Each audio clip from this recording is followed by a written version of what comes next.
Sanjay Ghodawat University, Kolhapur. Admissions open 2026-27. Spread over 165 acres.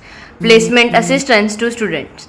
Engineering and Technology, BTech, MTech, PhD, Aeronautical Engineering, Electronics and Communication, Civil Engineering, Computer Science and Engineering, Artificial Intelligence and Machine Learning, Artificial Intelligence and Data Science, Robotics Process and Automation, BCom, BBA, MBA, MBN, Fintech and Data Analytics, BCA, MCA, Full Stack Development, BSc Biotechnology, BSc Food Science and Technology, BSc MC Chemistry Physics, BA LLB, BBA LLB, LLB, BPharm, MPharm, BSc Clinical Research and Technology, B Design, Fashion Design, Interior Design, Product Design, Communication and Design. Kolhapur Sangli Highway, Ati Grade District, Kolhapur.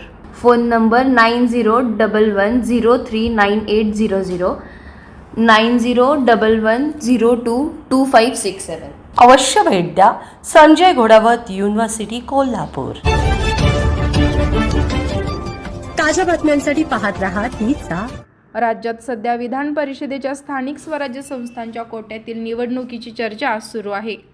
महायुतीत या निवडणुकीच्या जागा वाटपाबाबत गोंधळ सुरू आहे.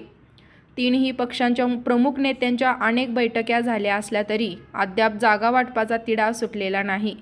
17 जागांसाठी होत असलेल्या या निवडणुकीतील काही जागांवर भाजप आणि शिवसेनेने या दोन्ही पक्षांनी दावा केला आहे. अशातच आज महायुतीतील जागा वाटपाचा तिढा सुटण्याची शक्यता आहे.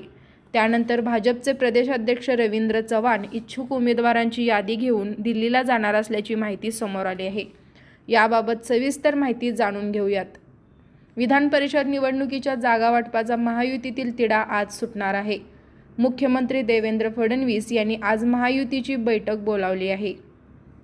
वर्षा या शासकीय निवासस्थानी आज सायंकाळी बैठक होणार आहे. उपमुख्यमंत्री एकनाथ शिंदे व सुनेत्रा पवार, भाजप प्रदेशाध्यक्ष रवींद्र चव्हाण व राष्ट्रवादीचे प्रदेशाध्यक्ष सुनील तटकरे तसेच मंत्री उदय सामंत राहणार हे या बैठकीला हजर असणार आहेत.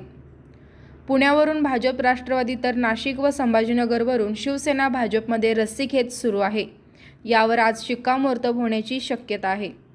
समोर आलेल्या माहितीनुसार विधान परिषदेच्या उमेदवार निश्चितीसाठी भाजपात हालचालींना वेग आला आहे.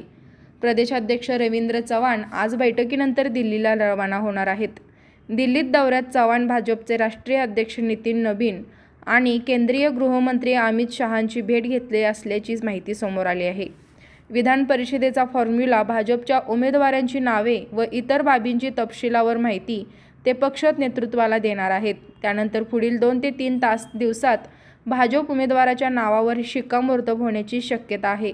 विधान परिषदेच्या 12 जागांसाठी एकूण 48 नावांची यादी घेऊन चव्हाण दिल्लीला जाणार असल्याचे समोर आले आहे. परभणीच्या भाजपच्या शिष्टमंडळाने मुख्यमंत्री देवेंद्र फडणवीस यांची भेट घेतली असल्याची माहिती समोर आली आहे. परभणी हिंगोली विधान परिषदेची जागा भाजपला सोडा या मागणीसाठी ही भेट घेतल्याची माहिती समोर आली आहे. या शिष्टमंडळासोबत राज्यमंत्री मेघना बोर्डीकर यांनीही शिष्टमंडळासोबत फडणवीस यांची भेट घेतली. या जागेवर लढण्यासाठी इच्छुक असलेल्या 5 जणांची नावे देखील मुख्यमंत्री यांच्याकडे दिली असल्याची माहिती समोर आली आहे. ब्युरो रिपोर्ट तीचा जागर न्यूज.